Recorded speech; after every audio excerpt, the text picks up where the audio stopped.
All right, guys, welcome back to the DreamState Livin podcast. Today is a very, very special day for me. This podcast is all about Dharma, finding your life path, life purpose. And I believe there's not a better time in history than right now to do what you love to do and also to have that be your career and make an impact and serve people. Today, I have the man, the myth, the legend, Dan Fleyshman here. Dan is the youngest founder of a publicly traded company. When he was 23 years old, his company went public. And I was actually listening to this the other day, Dan. And at 23, you'd think, oh, that's all sunshine and rainbows. But I heard him say from 23 to 27, he barely slept. He sold his butt off for 4 years straight. And, the rest of that is history. Nowadays, Dan has the Model Citizen Fund, which is just really, really special. It's backpacks for the homeless. He also has the Trina's Kins Foundation, which is in the Guinness Book of World Records, the largest toy drive ever. And I've heard you say before, Dan, that's continuing to get bigger and bigger and bigger every year. So they're going to have to add another page in the Guinness Book of World Records because they're probably going to do it again this year. He also has one-on-one coaching with him where you can take where you are in your business and you can work with Dan. It's called the Year You Scale. I've actually worked for Dan and helped him with this. And I've seen people come in and go from here to way up here. It's 100 grand to work with Dan, but that is minuscule to what's going to happen. He's also, in my mind, the king of masterminds. He has the 100 mil mastermind experience, which has been doing for a while, and he has other masterminds that he does. And he's the investor in, Dan, I don't know how many companies you invest in, but I know it's a darn lot. I think of you often because I have my company, and when I'm a little overwhelmed, I'm like, how would Dan react in this? Because he has, 50 plus companies. So this is a minuscule problem to how Dan would go about it. So, Dan, thank you so much for being here. My pleasure. I'm ready to rock. First question, let's go. I'm ready. The first question I have for you is I know your upbringing, you grew up in Southern California and you didn't grow up with money. Not at all. I think in a household of four or five, you guys had very little to live on. I heard you say that you basically were close to homeless. So I know that this most likely has a lot to do with your success now, but do you also think you were kind of born with any traits as well that led you to be how you are?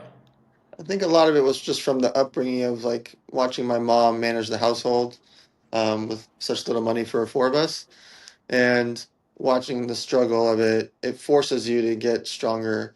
It forced me at such a young age, 4 years old to 8 years old. I'm selling baseball cards at the swap meet every single weekend. As soon as my parents get divorced, my mom and I are living in a one bedroom of a 93-year-old lady's place. And like I'm selling candy at school.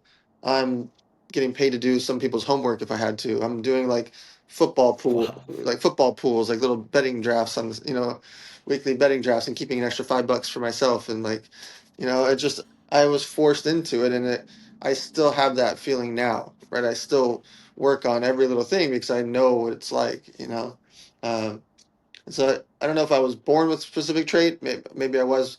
I think it's like the just being forced to be scrappy is what stuck with me all my years. Yeah, and the reason I asked that is because I know a lot of people, like where I grew up as well, wasn't so financially able. I know a lot of people who grew up with nothing, and to this day they still have that mentality. Did you have to like help with your mom with the bills? So when you're making money from baseball cards and other things, you giving that to your mom or? Yeah, my goal was not to be a liability, and so I've always just been that. Like as soon, literally throughout middle school and high school. At high school, I was working three jobs simultaneously. I saved up 43,000 from 15, 16, 17 years old for those 3 years. I saved up 43,000, so a little less than 15 grand a year, which again, back then this is 1997, 98, 99. You can do the inflation math. So I was like, saving 15 grand a year was, I, you know, I, and so my goal was really to not be a liability and pay for my own stuff and obviously pay things that I could. But no, I wasn't like handing my mom 8 grand out of my 15. She was my backer. She would put up $13 at Costco. I would flip the $13 into $33 selling candy at school. And so she was my investment banker. Wow, that's amazing. So you're 15, 16 years old and you're You have saved $43,000. Most Americans don't have that saved in their But 30s, 40s, or 50s right now. yeah, unfortunately, $5,500 is the national average, which is scary.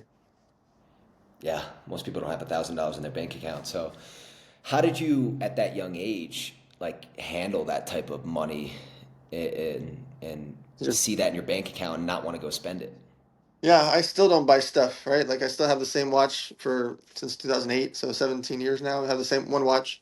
There was a 7-year period I didn't have a car. I Ubered everywhere. Like I don't buy stuff. I'm not trying to flex on social media. I'm not trying to flex to my friends either. And so I didn't buy stuff back then. I drove a 1982 Buick Regal during high school. I finally upgraded to a 1993 Mazda Protege. So I went from an $800 car to a $3,000 car. And so like I just, I didn't buy stuff. That wasn't the thing for me. And so the money accumulation was to utilize it. Again, even now, I don't keep millions of dollars in bank ever. Any money that comes in, I'm utilizing it, whether it's an investment, a deal, back into a company, build a personal brand more, pay off this debt, pay off this interest. Like I'm always using it at all times. And I did that throughout my whole life. So to me, the money part is I use it as a resource, not as like Scrooge McDuck. Like I'm going to accumulate Mm. all this wealth. I have no interest in it at all. I want to utilize it to grow more and to make more things happen. Mm. Just continue scaling up. But I know with even with your coaching, all that money goes back into the Model Citizen Fund or Yep. for the farm. I forgot to mention that the farm in Temecula. Yeah. When I do the one-on-one coaching, they don't even wire to me, as you know. They wire directly to one of three charities. And it's not that I don't want that type of personal income, but I know I'm going to be donating a couple million a year to the different charities. And it's more efficient for me to have them donate to the charity, and it keeps my cause getting bigger and bigger, bigger, right? If I can make the animal sanctuary bigger, if I can make the backpacks for the homeless bigger, if I can make the toy drive in 10 cities during those 17 days bigger, then it's much more functional for me to have the funds go there.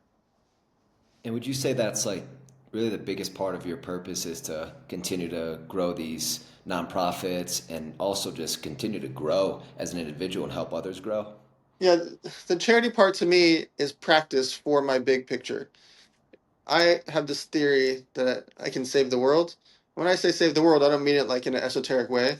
I mean it in a practical way. There's three things that humans need to survive: food, water, shelter. There are other things that we want or would like or would help, right? Love and affection, and there's other things that we would like to have, but to actually function and survive in a jungle, in a desert, in the streets of a third world country, you need food, water, shelter. All three of those are fixable in our society. We don't have trillions of dollars of wealth. We have tens of trillions, if not hundreds of trillions of dollars of wealth available, and that's growing due to real estate, Bitcoin, credit facilities, all the ways that have grown over the last few decades, and we're not utilizing it correctly. And so I am practicing with my charities. I want to get more famous so people trust in me to do charity work. That's why I like posting about charity all the time. It makes me more efficient at doing it. It makes other people want to do charity. But ultimately, I'm practicing for my big goal, which is hunger, homelessness, and water. Those three things are very fixable. And so I get really frustrated when you see like the statistics in California over the last few years, $22 billion supposedly went to homelessness. It's worse than ever. You can't walk outside where I live in Hollywood without stepping over a homeless person. It's insane. They just showed another thing about the tax for the luxury wealth tax on homes, that it brought in hundreds of millions of dollars, and less than 1 million has been spent in 3 years on actual housing for homeless. So inefficiencies of homelessness is what I want to fix. I know with the Mm. same amount of capital, hundreds of millions or billions of dollars, I can go build facilities. I can build free grocery stores. I can help fix the water situation, partner with companies like Charity Water, which is a great charity, help them become more efficient, work with large facilities like Costco and major restaurant chains and major food brands to get food delivered to people efficiently. Like I just want to make it more efficient like a business and not have the red tape of the government. But to do that, I need a huge amount of capital and the goodwill of the people and potentially of the billionaires to trust in me to go do it. And so Mm. that is the long-winded answer of like, why am I so public about charity? Why is my mission?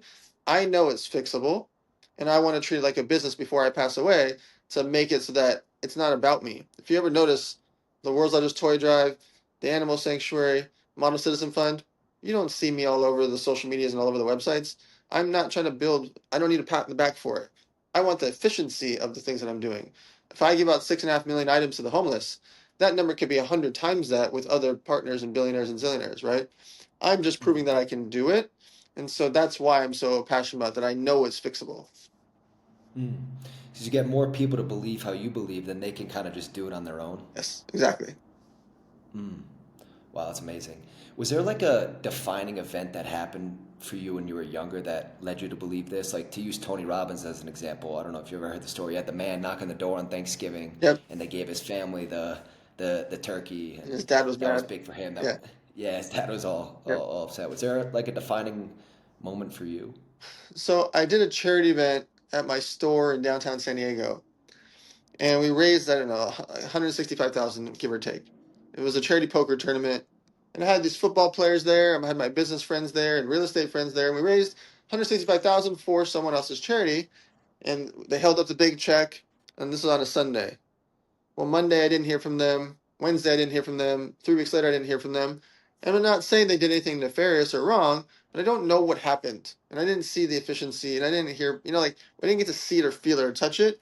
And so when I had phone calls or text messages from friends that attended, I didn't know what to tell them.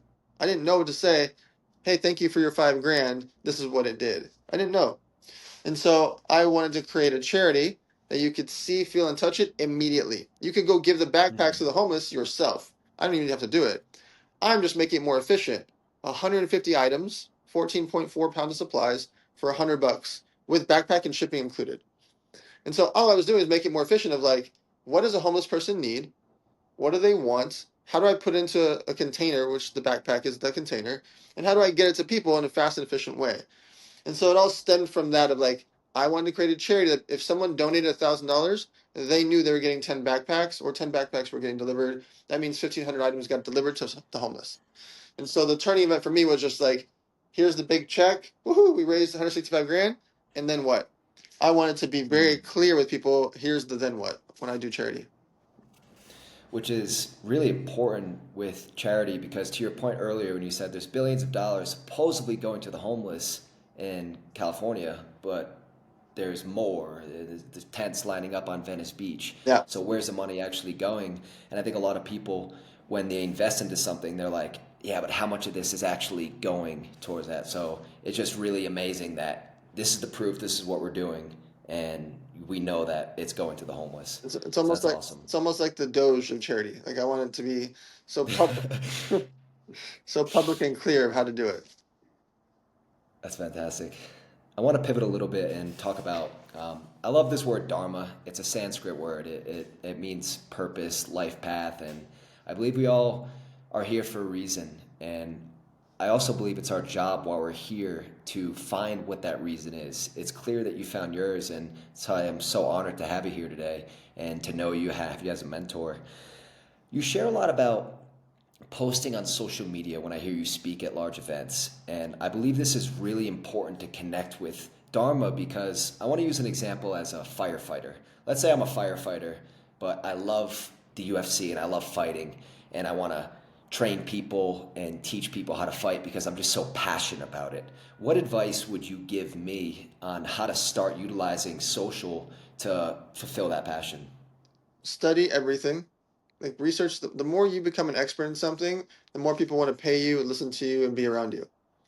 And so if you like you have this passion for UFC fighting, for example, watch all the tapes, read all the blogs, join all the Facebook groups, go down the rabbit hole, make your own Facebook group, make your own Telegram channel, make your own YouTube video, and start regurgitating the information, learning new information, bringing people together, host meetups, the day of UFC fights or the night after when the fights end at 9 or 10 o'clock, have a meetup at a bar next door, like be immersed into that thing and you will become an expert. You will become someone that people want to listen to and be around. But the biggest thing people don't do is they're like, oh, I like UFC. But then they don't know Michael Chandler's stats. They don't know Conor McGregor did this, this, and this to go from homelessness to become who he is today. They don't know the things because they like it, but they don't love it. They're not obsessed with it. And so if you can get obsessed with something and you find the thing that you're passionate about, study everything about it and start talking about it and bringing people together, whether it's online or virtually or in person. Hmm. How would you know if you're obsessed with something? Because people are interested, but Yep. then they're not committed. Yep. I call it taste it. So tasting it is you say think you like the UFC, go to the fights, go watch everything, and you'll know if you're wanting to watch it at 11 p.m. at night, and then you wake up thinking about it at 7 in the morning, or you hear John Jones announce his unretirement 13 days later, and you're like, you got to tell everybody about it. You'll know. And if you don't have those Hmm. feelings and you don't want to research and you don't really care if you miss the fight, and you can go to dinner and not check your phone during the big fight night, you don't love it. You like it, maybe. And so Hmm. tasting it is go work at a clothing studio, go work at a retail store, go work inside of a high-end steakhouse, go work at a music label for a week or a month. Like taste it. Go immerse yourself at these conventions and social media and podcasts, and you will know. You will feel it. Hmm. Right? The similar when you were trying to find your wife or husband. Like people say like the catchy thing like, oh, you'll know. It's true. Like you know when you actually want to be with someone and you think about them, and when something happens in your life, you want to call that person, right? Someone cuts you off on the road and you have anger, you want to tell that person you have anger, right? Someone gave you a bag of strawberries and you're like, oh, I got to tell my girlfriend or husband or wife. You're like, if you have that feeling, that's the one, right? Compared to someone you're just dating or hanging out with, you don't even bring it up to them because why would you? And so you will know when you actually are obsessed with something. Hmm. So when I've tasted it, I become obsessed. And let's say I have a Instagram profile that's just a normal one. I've had a picture of my dog, a picture of me and my mom. How can I start utilizing social to bring traction to what it is that I'm passionate about? Yeah, it has to be at least 3 times a week that you're posting about that thing, right? You still post about your dog, you still post about your mom, you still post about life and working out and travel. Like you still post about those things because those things build the emotional attachment. You going out and doing your life, and us trusting you, following along your basically like watching your TV show, posting about that 3 or 4 times a week. But in between there, at least 3 times a week, you're posting about the UFC, for example. You're posting about the fact that you just went to the local UFC gym for 5 hours and just sat there and interviewed, the different fighters there. You mix it into your social media with consistency. If you just post about it once here, once there, but you don't have a podcast about the UFC, and you don't have a YouTube channel about the UFC, and you don't have a Twitter that's talking about it, then we don't even think of you in that light, right? You've got to show us that you actually care about something on a consistent basis. And then that's how you become the expert in it, and then you can take it and turn it into a career. Exactly. What about I call it the twin thieves, the fear of comparison and the fear of failure. A lot of people have this with not wanting to share on social media because of those two things. What can you kind of share on that? Perfect is not relatable. So if you're like, oh, I'm the UFC expert, and here's my front row seats, and my grandfather bought them for me because I'm a trust fund baby. That's not relatable because we don't have a grandfather that makes us a trust fund baby. That's not relatable compared to, hey guys, I'm actually interning at this UFC fight. I'm so excited. I'm gonna get to be backstage where Conor McGregor is. I'm actually the towel boy, but guess what? Here I am backstage. There's Conor McGregor. Oh look, he's walking by. Like, do you know how relatable that is? And then the next UFC fight, you're interning again for free. You're working for free, and you're like, good. I guess you'd be next to them at the ringside. I'm the one bringing up the water pails for them to drink water, and I'm handing the water bottle there. Hey guys, guess what? I've been doing this for 6 fights in a row now. I went from towel boy to water boy, and now I got picked up by Conor McGregor's team, and he's actually having me travel with him. I'm working out at his gym. I flew out to Ireland. Follow my journey. That is freaking cool, right? That is relatable compared to my grandfather bought me front row tickets and he paid 25 grand for a meet and greet with Conor McGregor. That's not relatable. There's no, like make yourself relatable. That's the way to remove fear is that when you realize perfect is not relatable, you just showcasing your perfect life, well, we're going to score right by it. Compared to us watching your journey, us watching your TV show, that's really interesting. Yeah, Because the beginning is like, oh wow, this guy was obsessed with the UFC, somehow became a towel boy. Now he's hosting events, he's doing this, and you saw the whole journey. It reminds me of the like the Michael Jordan and the Oprah Winfrey story. Michael Jordan got cut from his high school basketball team. Relatable. Oprah Winfrey was very open about her challenge with weight loss her whole life, and it was very relatable to women. And there are two names that I'll say those names, and everyone knows who they are. For sure. And think about the butterfly effect of that. What if Michael Jordan Yeah. didn't do that? You're, literally, every shoe I own is because of Michael Jordan. Think about the butterfly. Fun fact before you go to your next question. Do you know that the back of Michael Jordan's head is more well known globally than the front of any president's face? That is crazy. It's a fun Yeah, fact. I got a couple shoes as well. Would you say you're more on the introverted or extroverted scale? I'm for sure an introvert. Even though I Mm. speak at a zillion events and throw events and I'm the social guy, I'm very much quiet. If you don't talk to me at an event, I'm I'm just quiet. That's who I am. And I'm not going to go approach someone at the bar. I have it in me. I can talk. Introverts can talk a lot when spoken to, right? And so I also, to be relatable, I tell people that yes, I am outwardly social by hosting events because people come to me. When I go speak an event, people come to me. When I throw an event, people come to me. If I go to your events, right? If Ethan's throwing an event and I'm there in the corner, I'm the introvert in the corner because I don't have a way to walk up to people. That's not part of my personality. Yeah. And I think this is huge because a lot of people use introversion as an excuse to not go out and talk to people. But I've heard you say this before, and it's really true. Introverted are usually the most interesting people as well, because once you get them to start talking, it's Right. fascinating. We got a lot to say. It's all in our heads. We're so quiet, so we got a lot to say. Yeah, and I mean, your work ethic and it inspires me. It sometimes confuses me, but you'll do 5 podcasts in a day. And how do you have that energy to go through that? Let's say someone's listening that's also an introvert, and they're like, I can't even go to the grocery store or Starbucks and order a coffee and feel overwhelmed. Kind of what can you share with them? So taking things slowly when you like that when someone has like deep anxiety or extreme introvertness is you have to stay calm in the scenario. That's the most important part and realize that the people you're talking to want to meet you too. When you go to the grocery store and you ask for help from the attendant or you see someone buying the same juice as you, those are the scenarios where you can feel comfortable that those people want to interact as well. When you're going to Starbucks to get your favorite coffee, that process, other people that are there are in the same light doing the same thing. And so for extremeness, you have to stay calm. These are deep breaths. These are things like that. And realizing that the environments you're going into, those people want this very similar thing as well. Mm. Yeah, that's awesome. Um, and how do you feel after doing 5 podcasts? And are you overwhelmed? Are you kind of just like excited to do more? Has this been trained over time that you're able to do that? I do it because the efficiency of it. All the things that you see in my life are part of the game, right? I don't need to Mm. go to 10 cities in 17 days for my toy drive.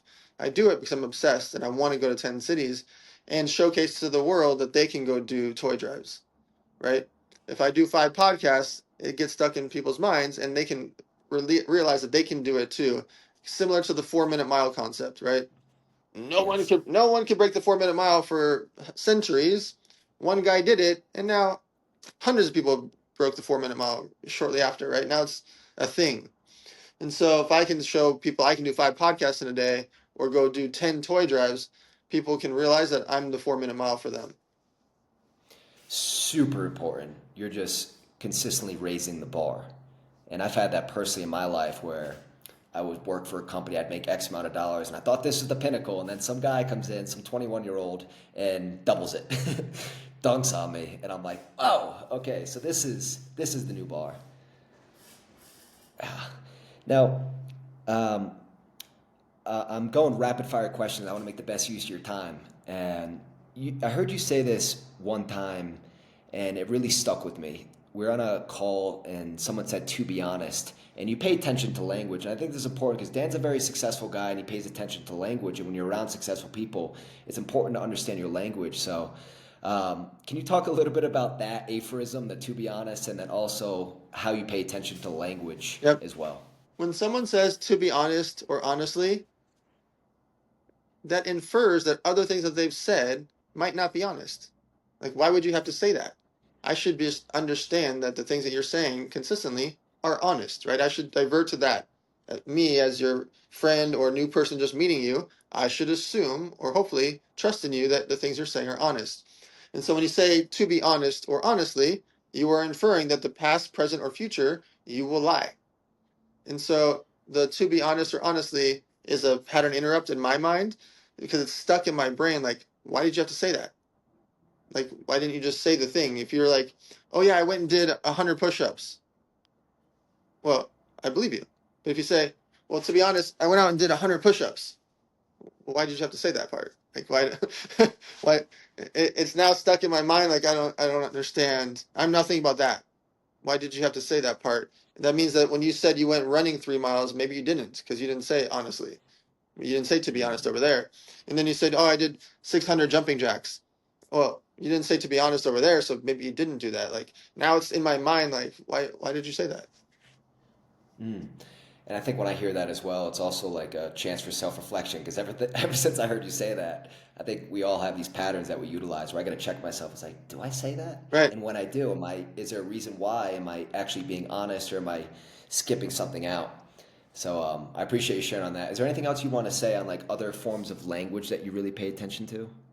Our brains, our minds, our souls, we believe what we think and see. And so when you tell yourself you suck, or you say self-deprecating things, your mind, body, and soul believes that.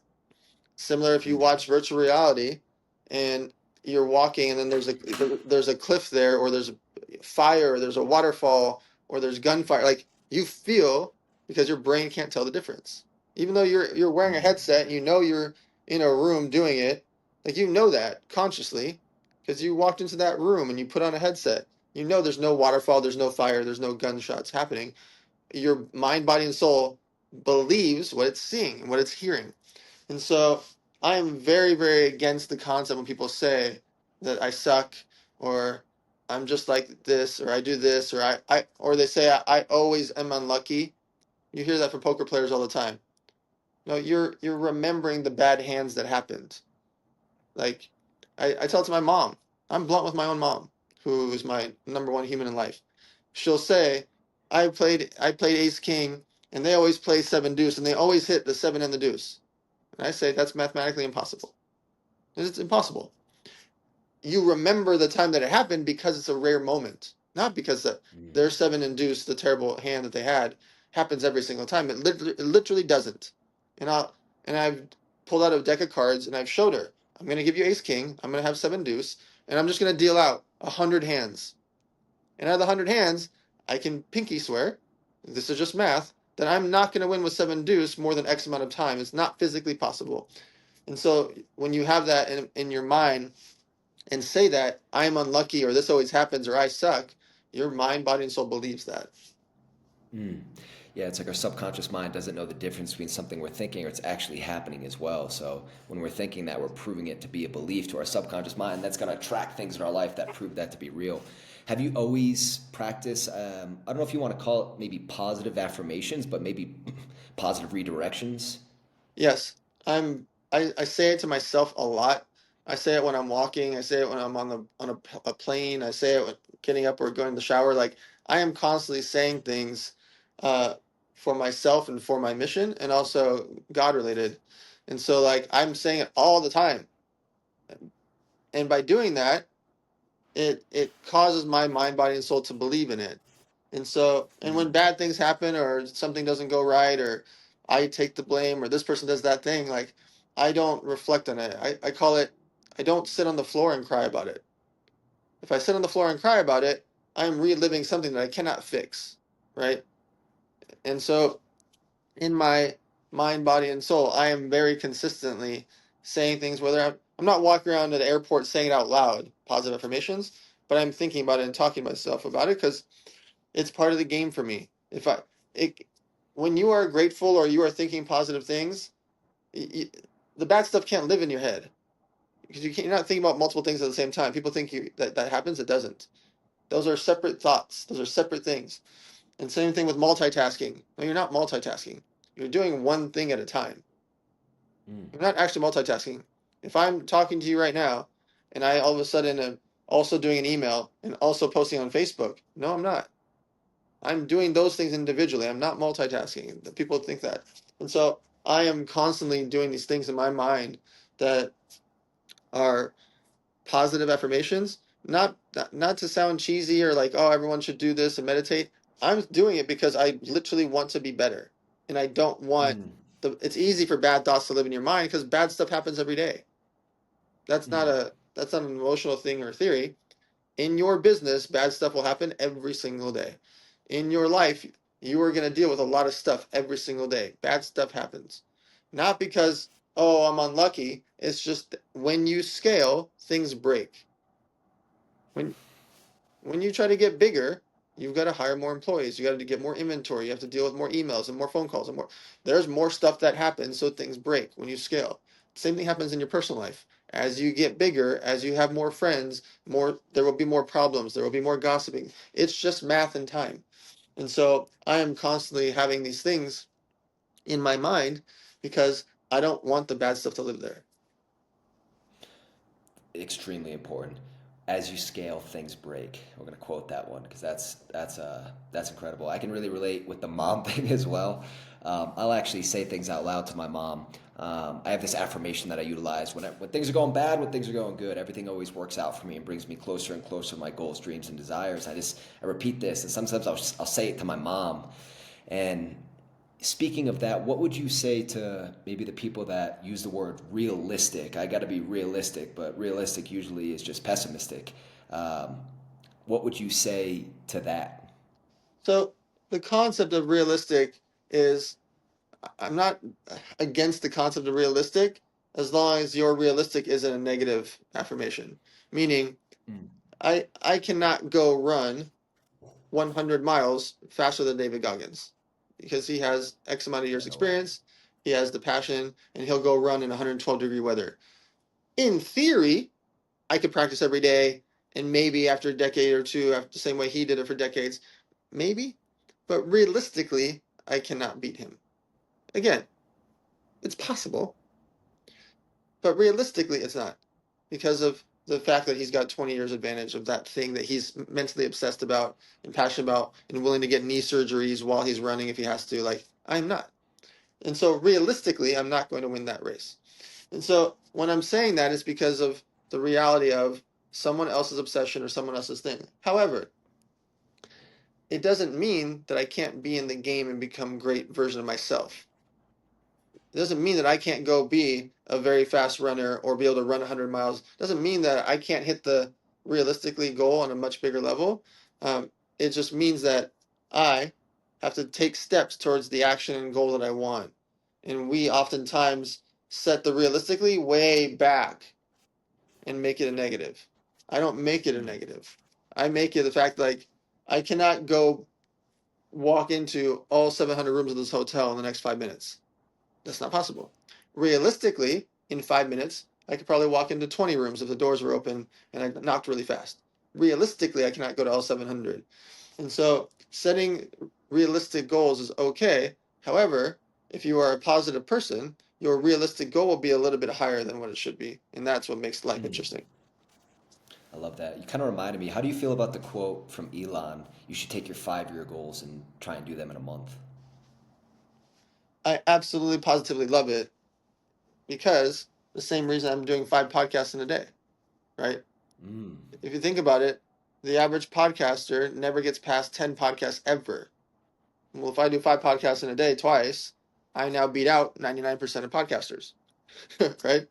And that only happened Yeah. because I forced myself to do 5 podcasts in a day twice rather than booking one podcast here, booking one podcast there, trying to find the videographer to meet me over there to do that, trying to schedule this. Like, that's hard. And I can see why people fade away because podcasting is hard to coordinate. It's hard to find interesting guests. It's hard to be consistent. And so I can do that by fast forwarding to hit that 5 year goal in a month. Is that what if I do 5 podcasts a day every day for 30 days? I've now done 150 podcasts. Do the math. 5 years, right? At 52 episodes a year is 260 episodes over 5 years. I did it in 30 days. I did 150 episodes in 30 days. I basically hit my 5-year goal in 30 days by just doing it and compounding it, right? And so you can do the Elon Musk theory by putting in the work, time, and effort of how you're actually going to get there. You know the famous quote, like, how do you eat an elephant? One bite at a time, right? Well, if I want to get the goal of 260 episodes over 5 years, well, do 5 or 6 or 7 podcasts a day, and you will get there much faster, one bite at a time. Amazing. You are one of the best networkers I've ever seen, and your connections are just way up here. You impress people that are already way at the top, and it's really beautiful to see. I was at a event one time, and the guy speaking was like, "Yeah, we were supposed to have Kevin Hart to an event, but he wanted $250,000, and we ran it by Dan. Dan was like, oh, let me give him a call, and you got Kevin Hart to come for a quarter of the price or half the price," which was interesting. How do you nourish these relationships, and why has it always been important to you? So I update and upkeep relationships by interacting with them throughout the year. The reason Kevin Hart takes my call, and the reason that I can get him at a better price in this example, is I've got so many years of experience around him that he saw me execute. And he would know that I did my toy drive. He knew about my business event. He knew when I played poker with him. He had different things in his mind so that when I text him like, hey, will you speak at Aspire Tour? I am much more likely to get him to speak at Aspire Tour at a better price because he's seen me in action, whether it's poker, charity, business event, a friend, mutual friends dinner. I want him to know that I'm executing, right? I want him to hear about me. And so during the course of the year, I will send an update. Hey, I'm throwing a big toy drive if you can make it. If you look at my text with him, hey, you're going to be performing in New York the same time we're going to be at Madison Square Garden. If you could come over there, let's do this, this, and this. Uh, in each of these things, I am showcasing to him, here's a meme about this. Here's an event over here. Here's what's going on in my world. I am constantly in action, showing him those things and sending funny memes, inviting to things, so that when I do say, here's the bat signal, I want you to speak at Aspire Tour, I'm much more likely to convert, right? Because I interacted throughout the year. It's keeping it human and being competent. It just seems that's awesome. I appreciate you sharing. Do you notice a common trait? I mean, you're David Goggins, Kevin Hart. You're around some serious people, rubbing shoulders with them daily. And some of these people that a lot of us look up to and have seen on social media, you including. Do you notice a common trait within these people? Yeah, obsession. They're Like we were talking about. they're mentally obsessed. To do what Kevin Hart did, I remember I was playing poker with him in 2007 and 8, and he would go to a comedy show to make $200 and come back to the poker game, and then he'd go to do 3 comedy shows in the same night, and then he just did it over and over and over and over and over for 25 years, maybe longer. And that's why he's Kevin Hart now, filling up arenas all over the world.